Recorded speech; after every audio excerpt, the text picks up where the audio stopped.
The S&T parking lot operations have been far from satisfactory for some students.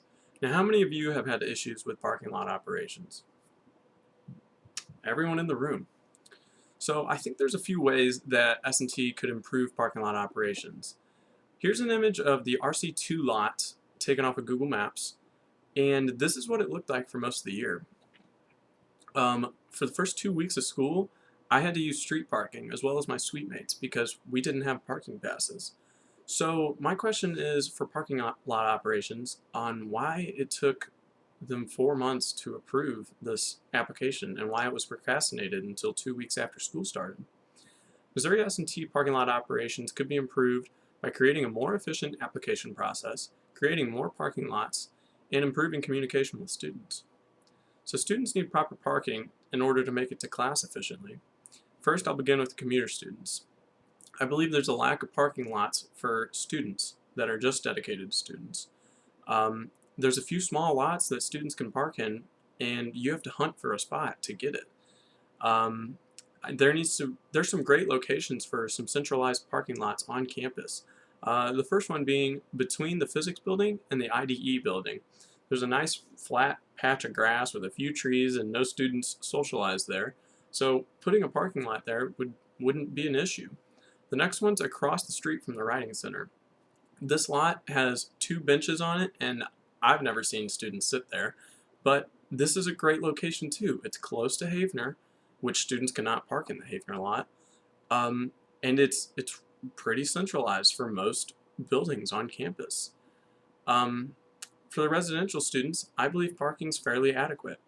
I can't speak for TJ, but for the RC and UC, any lots that were full in RC2 or UC, the overflow of students can move into the RC1 lot. That lot is absolutely massive, has plenty of parking space for extra students to park in.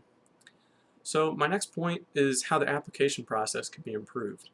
When I applied for my parking spot 4 months before school started, I just applied for 2 lots, and I applied for the RC lot and the rec center lot, and I didn't get that one, but that's okay. I know parking lot operations must be swamped, dealing with over 9,000, 8,000 students. So I think that students should only be allowed to apply for 1 lot. You can apply up to 6, I think, and that's excessive. No student needs that.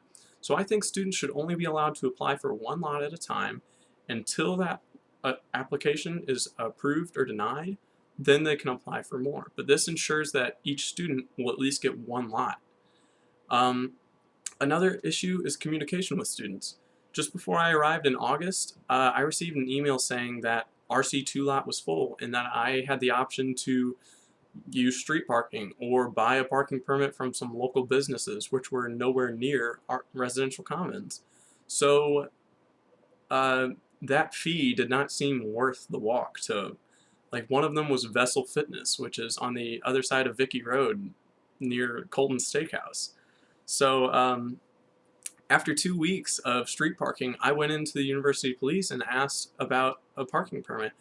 And I told them when I applied, and they're like, "Oh yeah, we have plenty of spot. Yeah, here you go. Here's your sticker." I was very relieved to get a parking permit, but at the same time I was frustrated because I was never informed about this. The last I heard was I could park at a local business or street parking. So communicating with students is very important. If there's an open spot and they're already on the application process, I think they should be more efficient and just fill in those spots until lots are full. If there's a student on the waiting list, just put them in that lot if it's open. So to help you visualize these results, imagine driving to class and pulling into a nice smooth parking lot just outside the physics building and having a short walk to most of your classes on campus. You no longer need to fight for a parking spot behind Centennial or behind the library in those small crowded lots. And now just imagine wanting to grab some lunch or dinner and driving into a nice parking lot across from the Writing Center. With a short little scurry over to Havener, your belly will be full of Chick-fil-A in no time. So with these new lots, campus will run more smoothly. Students will no longer have to worry about finding a parking spot and making it to class on time. And if students can't receive a parking permit, these small changes to the system and improving communications could ease the process of moving in tenfold. To help make this new parking lot possible, please sign the petition in the description on change.org. So thank you for listening.